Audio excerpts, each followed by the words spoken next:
Should you start a blog as an author? The short answer is maybe.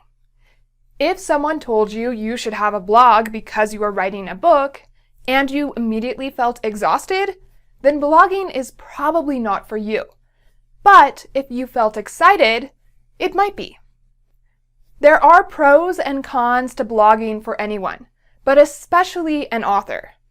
So today we're going to go over those benefits and pitfalls so you can make the best decision for your unique writing situation.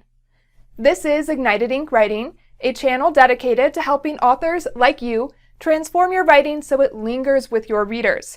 Because writing that lingers gets remembered and recommended to others. I'm Caitlin Burvey, editor and writer. First, let's define an author blog.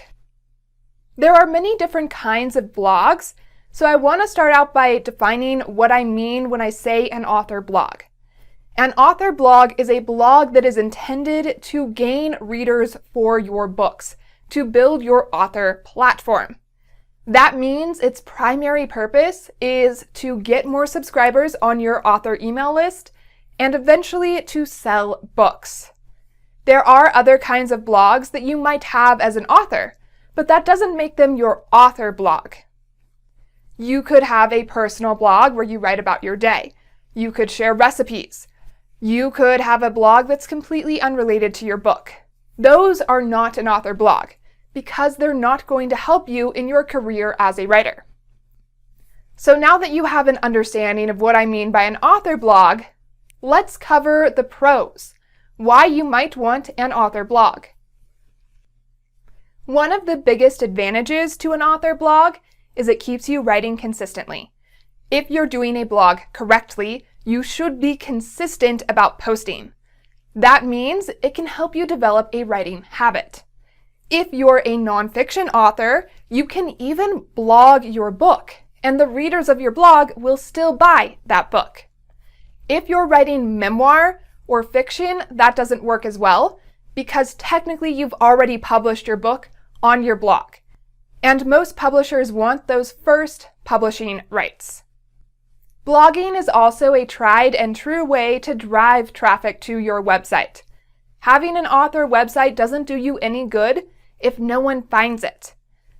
When you have more pages and more dynamic, meaning changing pieces of your website, Google is more likely to pull your website up in search results.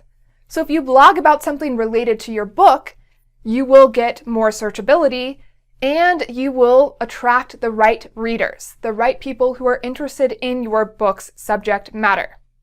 An author blog can also help establish your credibility and expertise. This is particularly important if you're writing nonfiction. You want to be seen as an expert in your field so that people will pick your book over someone else's. If you're writing fiction, it's not as big of a deal. However, if you are an expert in something related to your fiction, you can blog about that and still attract your readers. If you blog while you are writing your book, that means you're developing an audience for your book as you write it. So when you're ready to publish, you have people waiting for it. This can be a huge advantage, but it really only works if you're collecting those emails. Also, a blog gives you something to put in your emails. You probably know that as an author, you need to have an email list that you are communicating with regularly. But what do you actually put in those emails? If you have a blog, that's what you put in those emails. For Ignite Your Ink, my blog for Ignited Ink Writing, I share a snippet from the blog post in my emails because those posts are long. But for my author blog, I include the whole post because it's really short. Now I am testing out my author blog. I have not decided to keep it forever yet. It's also possible that you make a business connection through your blog.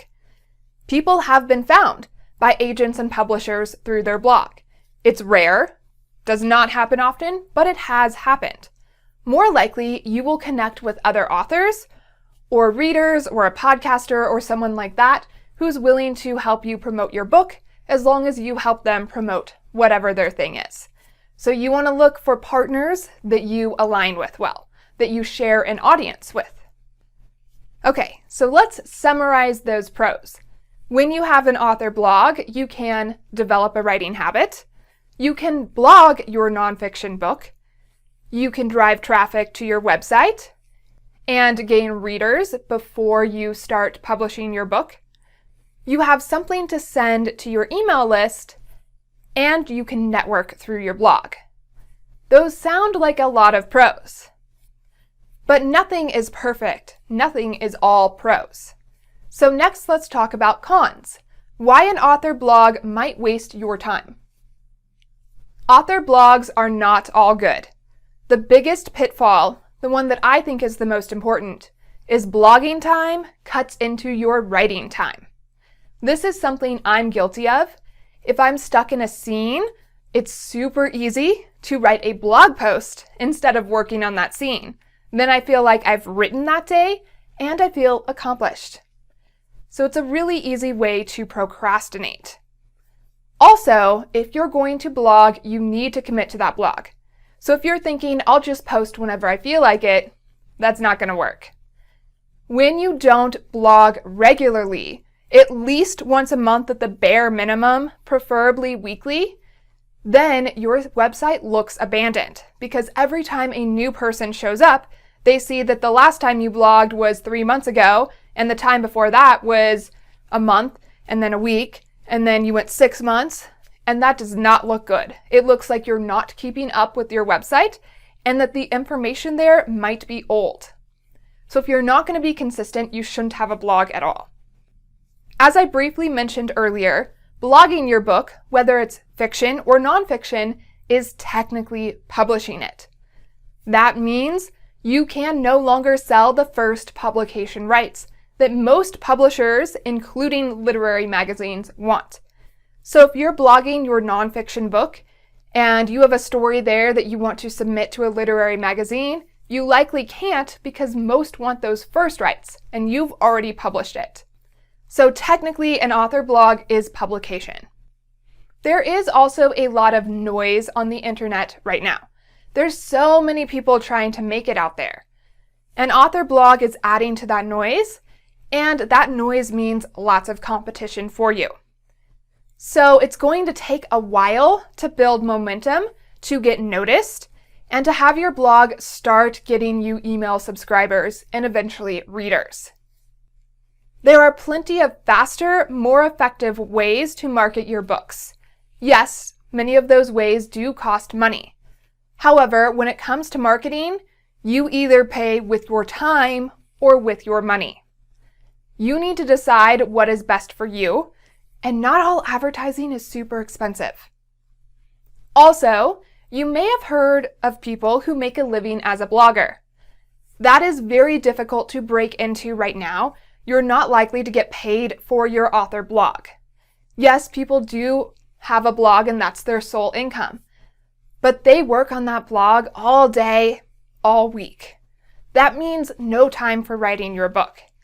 And since it's so competitive now, it's a lot harder to break into that than it was a few years ago. At the end of the day, you have to ask yourself, are you a blogger or are you an author? Those are two very different things, and you'll have to spend your time accordingly. So, to recap, the cons of an author blog are it cuts into your writing time, it can make your website appear abandoned, it's a slow marketing strategy. If you blog your book, it's technically published, there's lots of competition, and you're probably not going to get paid. So there are cons to balance out the pros to writing an author blog. Next, I want to share an editor's thoughts on whether or not authors should blog. To blog or not to blog is ultimately up to you. However, as an editor, I rarely recommend an author start a blog. It is too easy for that to take over your writing time, for you to spend too much time thinking about your next blog post and not enough time thinking about your book. It's also just another thing on your to-do list, and it can be stressful. Now, when I do recommend an author start a blog, usually they are a nonfiction author who can also use their blog to gain more clients in their business. So that means the blog is doing more than just promoting their book. These are also people who can successfully blog their book before publishing it and still have people buy it. So if that is you, or you've decided you absolutely want to have an author blog, remember it's a commitment. You need to do it consistently. So pick a schedule that works for you. Maybe that's monthly, maybe it's bi-monthly or every week. I blog on Ignite Your Ink weekly, but I blog as an author once a month. And most of those blog posts are not actually blog posts. They're something like quizzes, just something fun for my readers. Then, repurpose that blog content. Use it in as many ways as possible to essentially get the most bang for your buck. That means use your blog as an email. You can turn it into a podcast or a video series like this. You can use it as chapters in your next book. You'll have to do some rewriting and some massaging in, but that can work too. Take snippets of your blog and use it as social media posts. Make that blog worth your time and effort. So, are you going to start or continue an author blog? Share your thoughts in the comments below. And for more videos on marketing and writing, subscribe to Ignited Ink Writing, a channel dedicated to helping authors like you transform your writing so it lingers with your readers. Because writing that lingers gets remembered and recommended to others. I'm Caitlin Burvey, editor and writer. To find out more about me, go to www.ignitedinkwriting.com. There you will also find a timeline of a book, which will help you figure out where you are in the writing and publishing process and where you have left to go. If you want to check out my author blog, you can find that at caitlinburvey.com and see what I mean by quizzes. And now it's your turn to take a look at the pros and cons of an author blog to decide if it's right for you to ignite your ink.